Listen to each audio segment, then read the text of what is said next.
Mateo. Aleluya, gloria a Dios, viste, está activo el hombre. Mateo capítulo 7, versículo 24, Mateo, allí es donde vamos a leer. Qué bueno y qué hermoso se ve usted hoy. Usted se ve hermoso, dígale al que está a su lado, ¿te ves bien hoy? No, pero dígaselo convencido de que de verdad se ve bien, porque yo creo que le están diciendo pues una mentira. No, dígale, ¿te ves bien hoy? ¿Te ves hermoso, hermosa hoy? Escuche.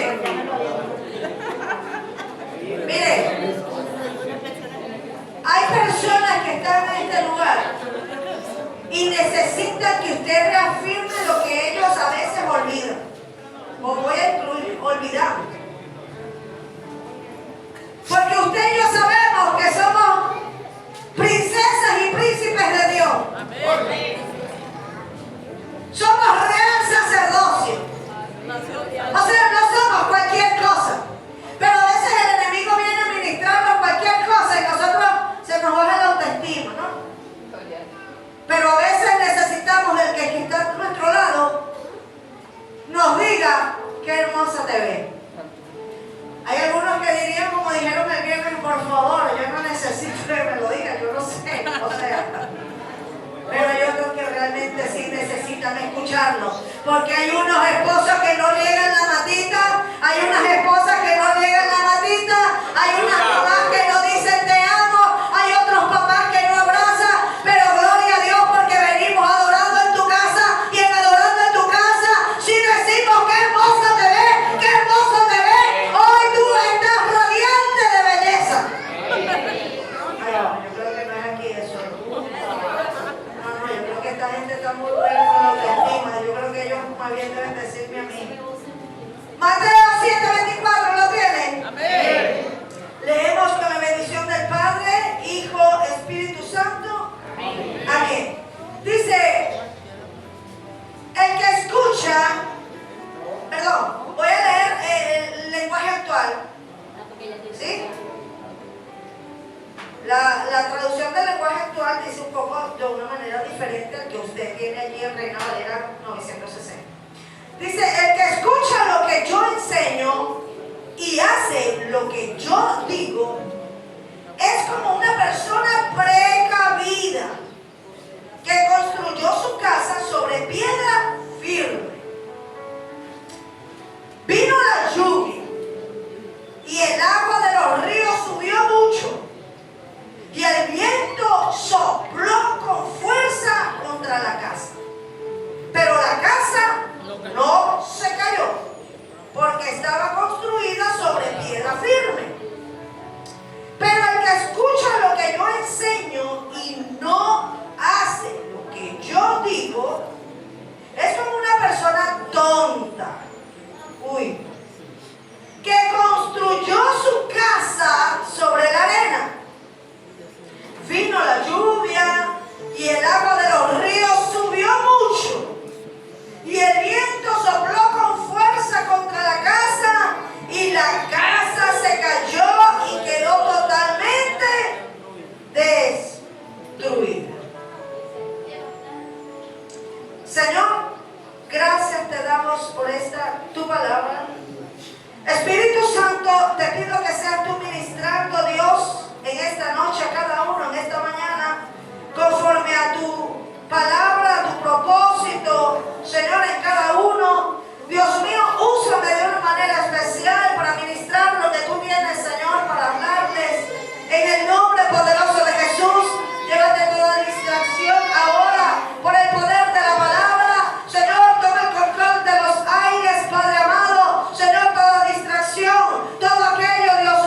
Estoy hablando de que una persona, cuando tiene en objetivo empezar una construcción, la Biblia habla, y Jesús mismo nos da ejemplo, dice que nadie que quiera edificar no se sienta primero a tomar apuntes y, parafraseando el texto, sacar cuentas de cuánto necesita. No vaya a ser que empezando la obra quede a mitad y después pueda ser expuesto a la burla y al escarnio de los demás por dejar la construcción a mitad. Entonces nos habla la palabra dando a entender de que la construcción es algo importante.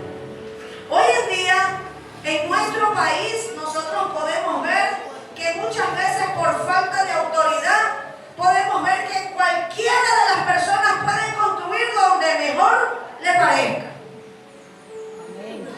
Pero si en nuestro país nuestras autoridades aplicaran realmente las leyes y hubiera una ley realmente que regulara la construcción civil y dijera dónde se puede y dónde no se pueden construir viviendas, porque una cosa es construir un local comercial y otra cosa es construir una vivienda, entonces no tendríamos en la actualidad tantos problemas con el asunto de las personas damnificadas.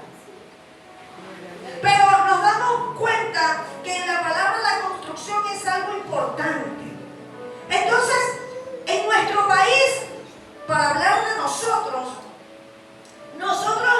los venezolanos nos jactamos muchas veces ante otras personas de otros países por ser muy inteligentes.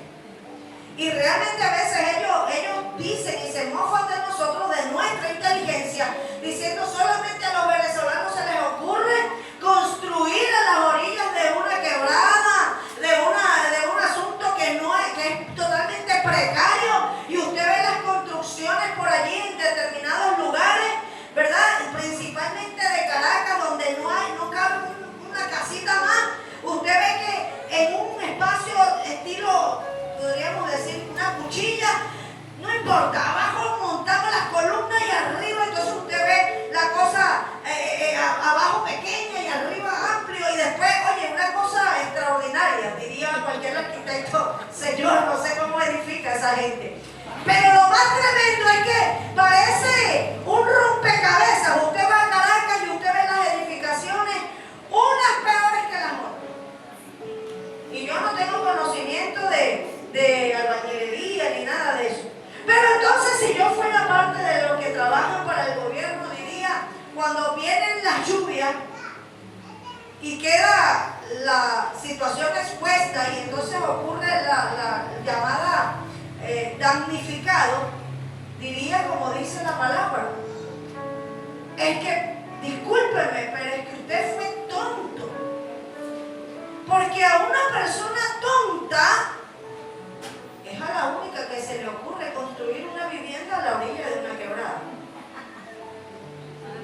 Aleluya. Claro, yo leí la traducción actual. Usted tiene la versión Reina Valera que dice de una manera más santa, ¿verdad? Y diferente. Pero el lenguaje actual nos trae como nosotros podamos entender. Entonces, cuando hablamos de la palabra, esta palabra y esta enseñanza nos invita a reflexionar sobre especialmente cómo construir nuestra vida. Allí ya no está hablando de cómo construir una vivienda. Por eso es que cuando uno va a construir una vivienda, a las personas que no la tienen o que van a empezar a unir sus vidas, ¿verdad? Empezar una familia, deben empezar desde el principio, y los principios es construyendo. Si vamos a hablar de una relación de pareja, debe haber un principio de construcción, y los fundamentos, las columnas que mi esposo y yo empezamos a profundizar y a construir van a ser la base de lo que sostendrá mi matrimonio. Si la base de mi matrimonio, si mi columna de lo que va a sostener mi matrimonio, yo la baso en que qué bonito cuando me regala chocolates y cuando me regala rosas y cuando me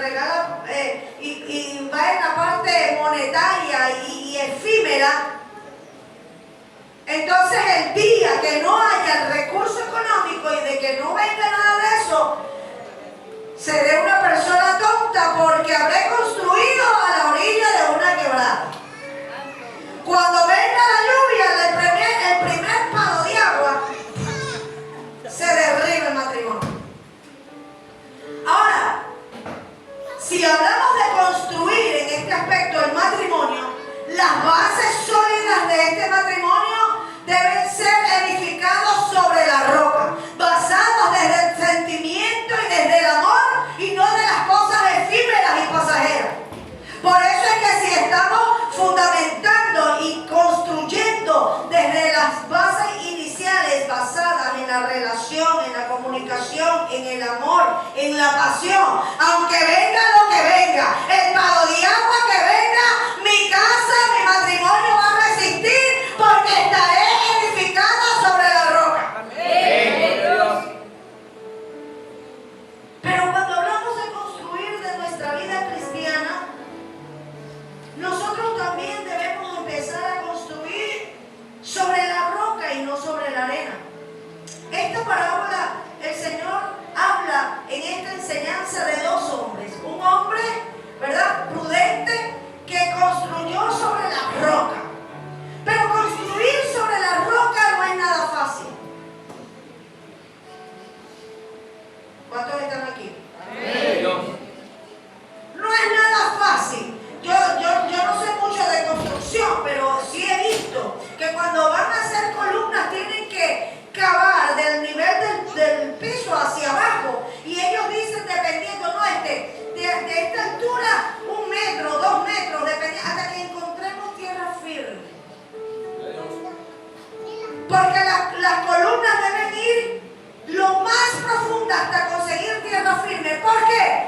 Precisamente para que cuando vengan las tempestades, la casa no se derribe, para que la construcción sea totalmente segura. Por eso es que cuando nosotros vamos a edificar nuestra fe, tenemos que venir a la roca inconmovible que es Cristo Jesús. Por eso es que nosotros quizás antes nuestra fe estaba en cosas efímeras y pasajeras. Quizás usted antes tenía su fe en una planta, quizás usted antes tenía su fe en un muñeco, quizás usted antes tenía su fe, no sé, en los azares de la vida, no sé lo que usted tenía, pero hoy en día tropezó con la roca inconmovible que es Cristo Jesús. No importa, pero le aseguro que si usted edifica en esa roca, nada debería moverlo de ese lugar. Nada. Ahora, cuando nosotros vemos en Mateo 7:24, esta enseñanza Jesús se la comparte a sus discípulos y le habla de este hombre sabio, porque este hombre sabio representa a los que escuchan la palabra de Jesús. Y me gusta la versión que acabo de leer, lenguaje actual, porque no solamente dice el que la escucha, dice el que escucha lo que yo digo, pero aparte dice y hace lo que yo digo.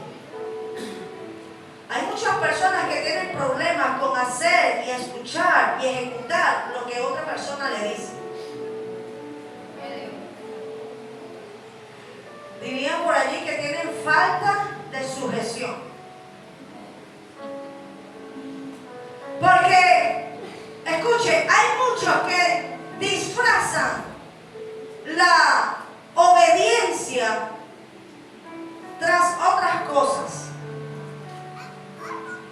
Por ejemplo, esta traducción actual dice, el que hace lo que yo digo, el que escucha lo que yo digo y hace lo que yo digo, es una persona sabia, es una persona prudente. Pero muchas veces nosotros no hacemos y no decimos lo que la palabra dice.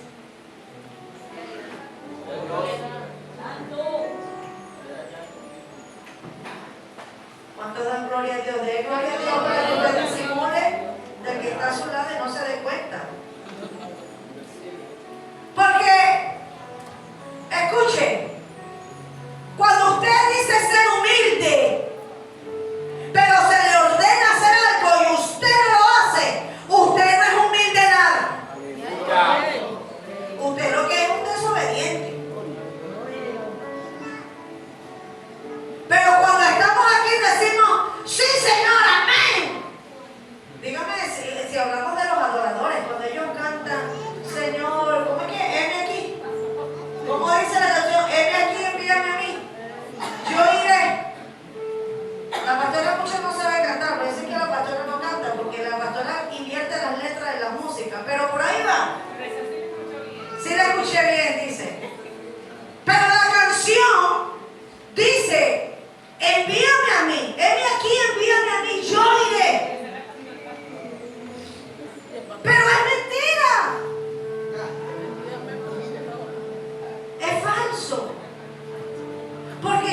sentido la oportunidad de ir a la casa de alguien. Quizás usted ha sentido ir a un lugar determinado. Usted, el Señor, quizás le ha mostrado incluso, bueno, ¿y qué tal si yo te llevo para los Yanomami? O por no decir China, porque todo el mundo oye China, no. Pero una cosa así loca, usted inmediatamente se le viene un pensamiento, diría usted, loco. Cante la canción usted hoy por prueba en su casa. Cuando se esté bañando, quizás. Usted está inspirado allí y usted, Señor, ven aquí. Le voy a pedir, Joana, por favor, ponla en el grupo de la iglesia la canción. Para que todos la puedan en su intimidad, porque de repente hay alguien que no se la sabe. Pastora, yo la quise cantar, pero no me la sé. Joana la va a compartir. Entonces, usted cuando se esté bañando, usted la va a cantar. Pero cántala de verdad sin pensar en lo que yo estoy diciendo. Y cuando usted la esté cantando, y el Señor y el Espíritu Santo, porque ¿cuántos creen que el Espíritu Santo está con usted bañándose? Amén. Sí, cuando usted se baña, el Espíritu Santo también se baña con usted. ¿No? Amén. Cuando usted va al baño, el Espíritu Santo no está ahí. Amén. Yo creo que a veces el Espíritu Santo dice, Dios mío, hijo, la palabra dice que no te dejaré, pero en este momento es lo único que, Padre. Pero sí, Él está allí. Hay personas que piensan que no. El Espíritu Santo está con nosotros en todo momento. Y hasta en esos momentos también Él está con nosotros. Ay, alabe a Dios entonces.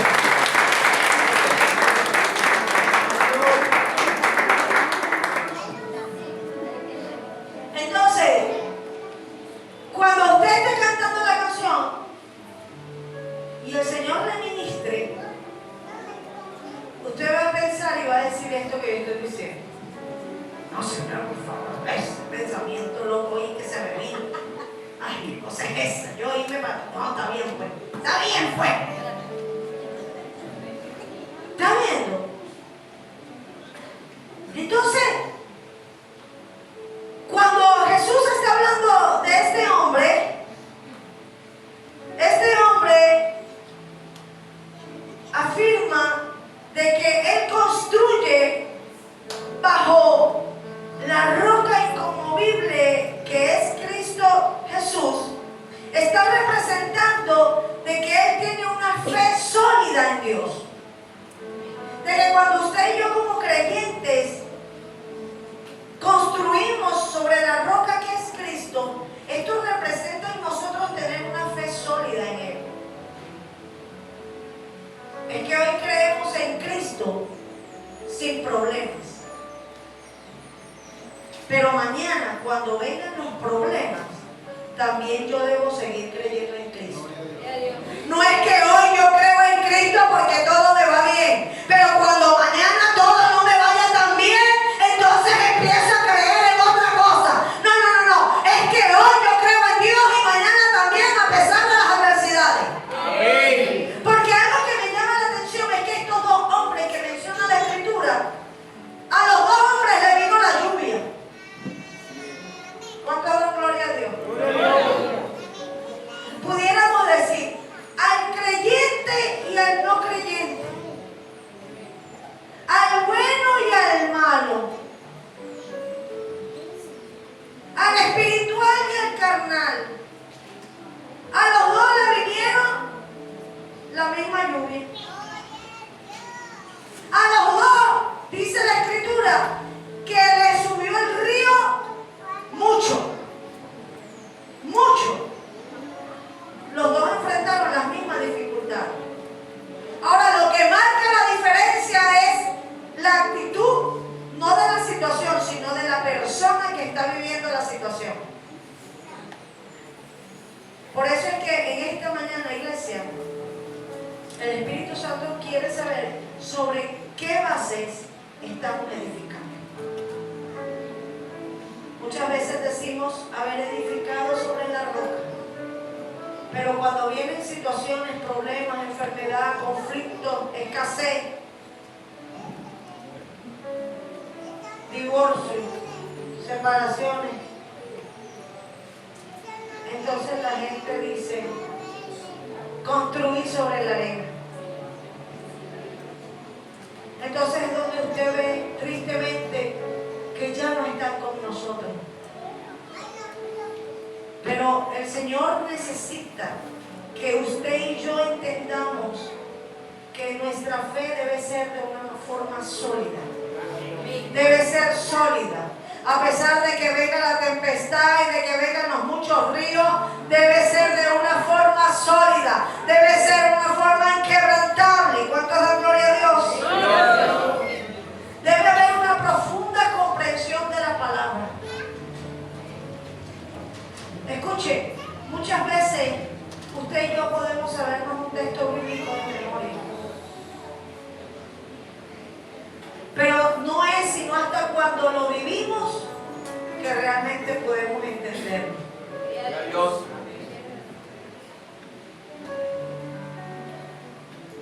Escuchen, una oportunidad de nuestra vida, en nuestro ministerio, pasamos una de las tantas veces. Ayer estaba en el día de Victoria y el predicador, cuando predicaba, hacía un recuento de la historia de Venezuela prácticamente. Yo me paseaba juntamente con él en mi vida y en lo que hemos pasado. Y yo decía que tremendo, porque en los años 2017, 18, quizás 20 para mí, yo siempre había leído: si Jehová no edificare la casa, en vano trabajan los edificadores. Y he predicado en ese texto. Y tengo un hermoso mensaje en ese texto.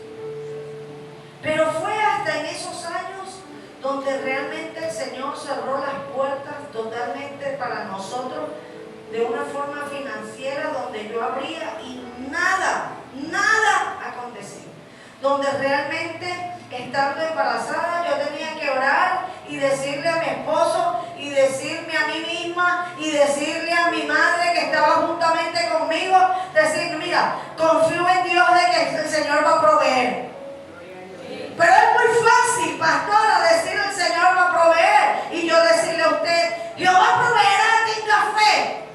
Pero es tremendo cuando yo te digo: Jehová proveerá, tranquilo que Dios va a proveer y va a abrir puertas.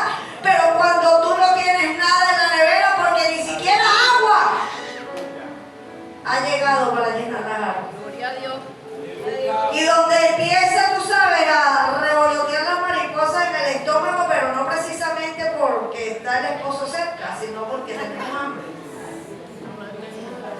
Y donde, sin embargo, para añadirle más situación a la cosa, tienes un niño pequeño donde dice: tengo hambre. ¿Y cómo tú le explicas que no hay de dónde comprar? Porque no tengo el recurso, pero tampoco hay dónde obtenerlo.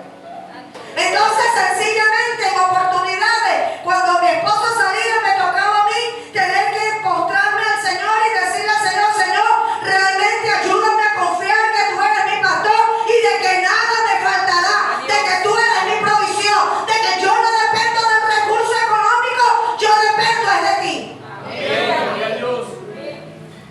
Y yo no sé cómo el Señor hacía, pero el Señor proveía.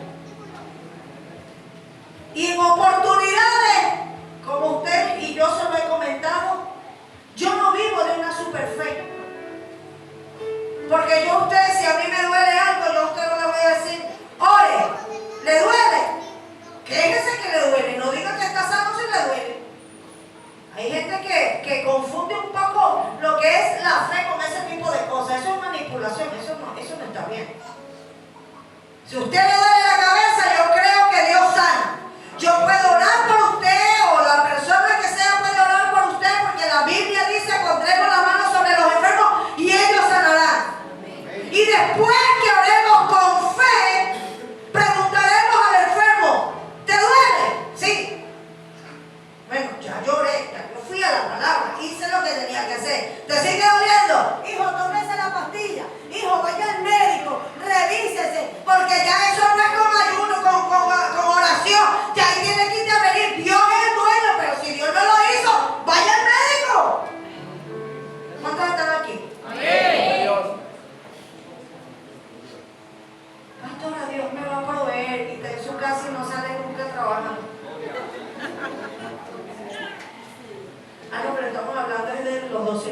verdad que sí. Ya va, hermano Pérez. Hay gente que, no, hermano, eso no es fe, eso es flojera. Empieza con la misma letra, pero es otra cosa. Usted puede tener fe y orar. Ahora, si usted me dice, pastor, es que mira, yo me estoy dedicando al 100% de la obra de Dios, confía que Dios va a hacer, confía que Dios va a obrar. Tú te encargas de Dios y Dios se encarga de ti. Amén. Ay, aplauda al rey en esta mañana. Pero hay gente que no le gusta hacer nada para Dios. Como el predicador ayer, Raquel, ¿cuántos están aquí? ¿Cuántos quieren servir a la obra de Dios? ¡Amén! Bueno, ¿cuántos están dispuestos a limpiar la iglesia hoy? Sí. Y todos quieren servir a la obra de Dios. Así fue que lo dijeron, ¿verdad, Raquel, ayer? ¿Sí? Ah, ok. No, porque vaya a pensar que yo no, eso son palabras del predicador de ayer. Que usted no fue y entonces yo lo estoy tratando de él. Hay gente que no le gusta servir a Dios en nada, pero quiere reclamar las promesas de Dios. Aleluya.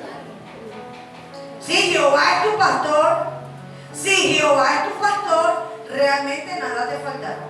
Pero eso es realmente Jehová es tu pastor. Porque hay gente que dice, Jehová es mi pastor, pero Jehová no los pastorea. Y Dios le dice una cosa, ¿no? Como Jesús.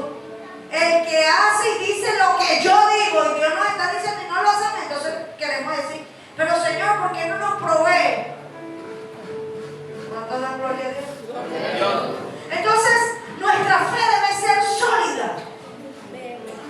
Pero al que construyó en la arena es aquel que simboliza una fe superficial. Es aquel que dice creer en Cristo. Se congrega con nosotros, canta los mismos coros, aplaude a la misma vez juntamente con nosotros, pero tiene otra fe diferente a la de nosotros. ¿Está aquí? Okay, bueno. Tiene una fe superficial. Es ese tipo de personas que sencillamente alaban y glorifican a Dios cuando todo está bien. Pero cuando la cosa se empieza a poner color de hormiga, le dicen al Señor, como la canción del Grupo Rojo. Claro, usted no le conoce porque eso es 20 años atrás. Pero el Grupo Rojo tenía una canción que decía, adiós, goodbye. Y hay algunos que le dicen así al Señor. Porque su fe está fundamentada en cosas pasajeras y efímeras. Es que me gusta cuando cantan, me gusta danzar, me gusta cuando danzan o cuando yo danzo, me gusta cuando yo canto, me gusta cuando... Pero cuando eso pasa, realmente no tengo construido mi fe, no tiene fundamentos profundos, no tiene raíces. Gloria a Dios por las raíces. Las raíces son buenas, porque las raíces son aquellas que van muy profundamente y buscan hallar la profundidad de sus nutrientes, y así debe ser nuestra fe. Cuando hablamos de los dones, si yo preguntara en esta mañana ¿cuántos quieren los dones? Yo creo que la mayoría levantaría la mano. Pero ¿cuántos están dispuestos a batallar, a pagar el precio hasta recibir los dones? Yo creo que las manos menguarían. Y si por último les dijera, ¿cuántos están dispuestos a pasar por un proceso para recibir realmente el don? Serían muy pocas las manos levantadas. En oportunidades dejé dicho, y fue un trato de Dios conmigo. Dios, en medio de una situación difícil en la cama de un hospital, Dios habló a mi vida por medio de una persona que ni siquiera yo conocía, pero ella sí había escuchado de mí.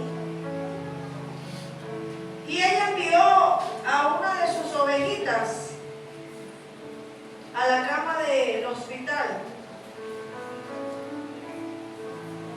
Y su oveja llegó a la cama de mi hospital. Bueno, de mi hospital no, de donde yo estaba.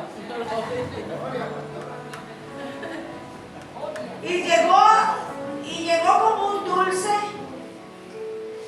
Y me dice: pastora, usted no me conoce, ni tampoco conoce a la persona que me envió. Santo. Pero ella me envía a mí con este presente para usted, con una ofrenda. Pero a través de esta ofrenda, ella envía una palabra. Y yo, gloria a Dios, aleluya, santo. Casi que hablaba en lenguas allí en la cama del hospital.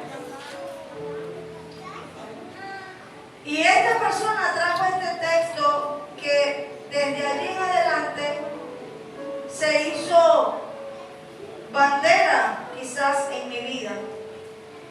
Y fue Dios hablándome a través de esta palabra donde dice en Corintios 4:17: porque esta leve tribulación momentánea produce en nosotros un cada vez más excelente y eterno peso de gloria. Cuando yo escucho esa palabra, yo me fui en llanto, porque lo que esa pastora y esa oveja no sabían es que el día anterior de mi accidente, un día 17, celebrando el aniversario número 14 de nosotros, yo predicaba sobre ese texto. Yo estuve en la congregación, recuerdo, y prediqué en Corintios 4:17. Y fue un mensaje hermoso. Y el 18, yo estaba en la cama de un hospital con la pierna fracturada. 3 meses después no podía salir porque no me podían operar por el asunto del clavo. Pero el Señor de ahí en adelante me siguió diciendo: esta leve tribulación, esta leve tribulación, esta leve tribulación produce en nosotros un cada vez más excelente peso de gloria. Por eso es que si yo quiero hablar de dones, si yo quiero decir que Dios me use a través del don de sanidad, yo le decía al Señor: Señor, yo quiero ser, Dios mío, de una manera extremadamente usada con sanidad.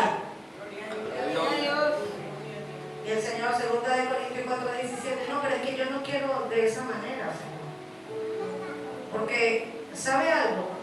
Para usted hablar de algo tiene que pasar por el proceso.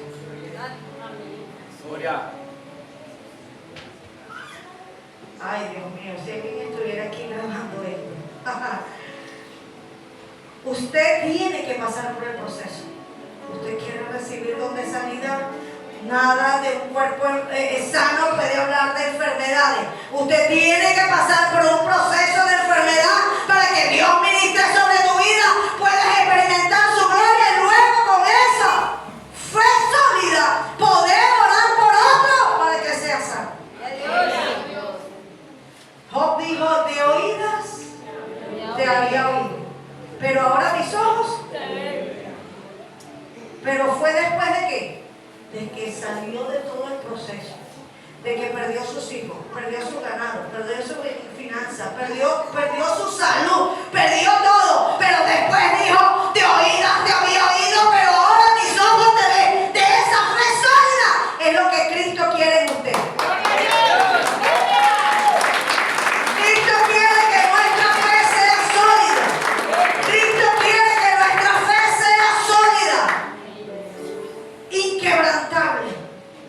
¿No van a venir procesos? Sí van a venir. ¿Quién dijo que no van a venir? ¿Cuántos están aquí? Hay gente que solamente sirve a Dios por los momentos buenos, pero usted tiene que servir a Dios con pasión por lo que Dios es. No servimos a Dios por lo que Dios nos da, servimos a Dios por lo que Dios es. Así que Jehová es Jehová Rafa, Jehová Nisi, Jehová Jireh, y por eso yo le sirvo, porque Él es mi proveedor.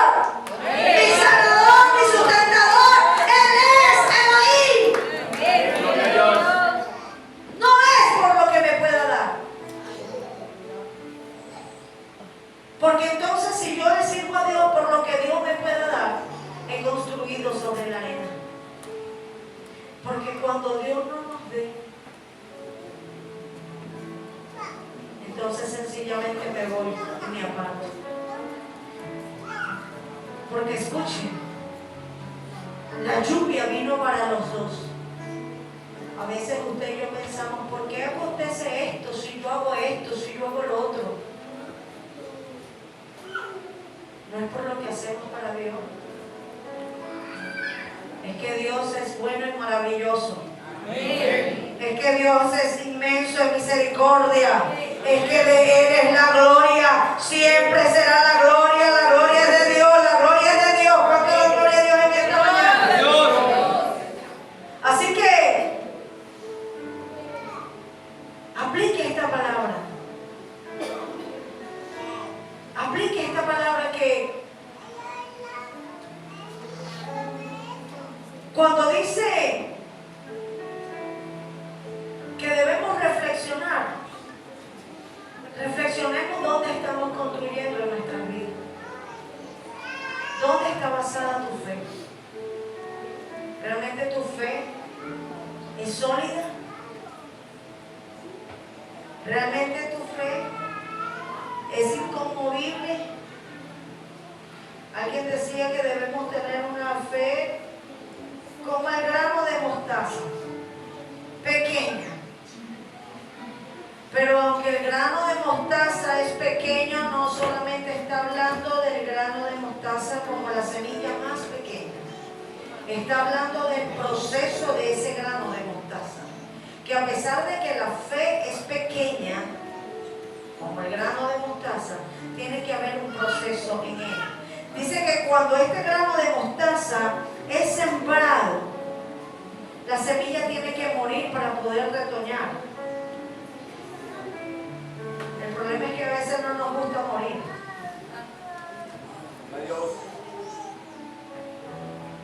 Y que a veces no nos gusta morir en nuestro orgullo. Es que a veces no nos gusta morir al yo. Al yo, al yo. Y el Señor va a ser como ese grano de mostaza. Que seamos enterrados y morir para luego reverdecer. Pero dice que cuando esta semilla empieza a salir, viene a ser uno de los árboles, arbustos más fuertes. Y así es que el Señor quiere nuestra fe. Es que si yo digo que tengo un Dios poderoso, es porque lo he experimentado y puedo decirlo que Él es poderoso. Cuando yo digo que Jehová provee, es porque he visto que Él me ha provisto en cuanto yo le he clamado. Él me ha suplido. Y cuando yo digo que tengo un Dios milagroso, es porque he visto que Dios ha hecho milagros en mi vida también. Dios ha hecho milagros en mi vida. Y seguirá haciendo, dice Julio. Amén. Seguirá haciendo. Seguirá haciendo. Hermano, escuche. Yo quiero que usted reciba esta palabra. Y que si quizás su compromiso con Dios en este tiempo no es tal, no es tan profundo, quizás no tiene unas raíces tan profundas, empiece a cavar, empiece a trabajar en la roca, empiece a trabajar porque sí se puede. Sí se puede. ¿Cuánto dan gloria a Dios? Sí se puede llegar lejos. Sí se puede crecer en la fe. Sí se puede alcanzar cosas para Dios. Sí se puede, sí se puede. Sí se puede. Claro, es más fácil trabajar en la arena. Los que trabajan en la albañilería, ¿verdad? Vamos a hacer un hueco ahí, le meten el, ¿cómo se llama? El pico. Y hay una tierra, yo recuerdo donde mi madre vivía antes, eso era una bendición, algunos abrieron un hueco allí. Lo malo era que tenían que cavar mucho más hasta encontrar tierra fértil, fuerte. Pero metían el pico y eso se desmoronaba. Rápido. Pero para edificar no sirve. sustentar a ti es donde tú vas a estar cimentado. Lo que te va a sostener a ti para el día postrero es donde tú estás sembrado. Cuando venga la lluvia y cuando suba mucho el río, lo que único te va a mantener a flote va a ser donde edificaste con tiempo. Porque no se edifica como los 3 cochinitos. Ahí viene el lobo, ahí viene el lobo. Ay, yo que le cuento el cochinito, no está por ahí. Los cochinitos, uno de ellos edificó de paja. Porque estaba muy apurado, quería jugar mucho, no tenía tiempo y agarró y bueno, ese lobo viene, pero no importa. Otro tuvo un poquito más de precaución y edificó de madera. ¿Cómo escuchan los cochinitos? Ok, edificó de madera y dijo, oye, está mejor. Pero hubo otro de bloque, por supuesto, de ladrillo. Oye, a ese cochinito, si le preguntáramos, yo creo que le costó más edificar su casita, porque tuvo que trabajar más, cargar los ladrillos, preparar quizás la mezcla para el ladrillo, construir, pegar los ladrillos. Ese no tuvo tanto tiempo para jugar. El que edificó de paja, ese una hora quizás, eso tenía mucho tiempo para jugar. Pero las consecuencias lo podemos observar después cuando apareció el lobo feroz. Cuando aparece el lobo feroz en la escena, es donde nos vemos que quién invirtió el tiempo y qué valió la pena. Cuando vino sobre la paja medio sopló, al lobo se le hizo hasta fácil. Un soplido allí y tumbó todo eso y todos salieron corriendo a la casa de madera. Oye, este está un poquito más estable, hermano. Qué bueno que edificaste aquí. Y no fuiste como yo. Qué bueno que no fuiste necio y flojo como yo. Pero al final el lobo vino y sopló un poquito más fuerte. Quizás el lobo, el cuento diría, sopló. No fue un soplido, fueron 2 quizás. Oye, tú hicieron más fuerte. Pero al final el rancho como algunos, ¿no? Oye, mira, viene la tormenta. Perdón, la casita de madera. Se ve. Ay, mira, se voló la ventana. Huyamos antes de que venga el lobo con nosotros. Y todos se metieron en la casita de bloque. Cuando sintieron la casita de bloque, oye, qué chévere. Porque estaba lloviendo incluso y no se le metía el agua. Porque en la de paja pasaba coladita. En la de madera, oye, tenían que diluir allí con gasolina para... Pero en la de bloque, no, porque era hasta de placa. Porque el cochinito fue inteligente. Él dijo, le voy a poner placa porque se puede meter por el techo. Si canta la de rompa en el techo, no va a pasar aquí. ¿Está viendo? Ese fue astuto. Porque hay gente que es floja y quieren romper el techo al otro. No, él hizo una placa al asunto, a la casa. Y el lobo cuando fue, bueno, eso fue hasta con unos pulmones. Y el cuento diría, sopló y sopló y sopló y sopló. ¿Y qué pasó? No se cayó. Porque estaba muy bien construida. Porque estaba muy bien planificada. El cochinito invirtió tiempo, no fue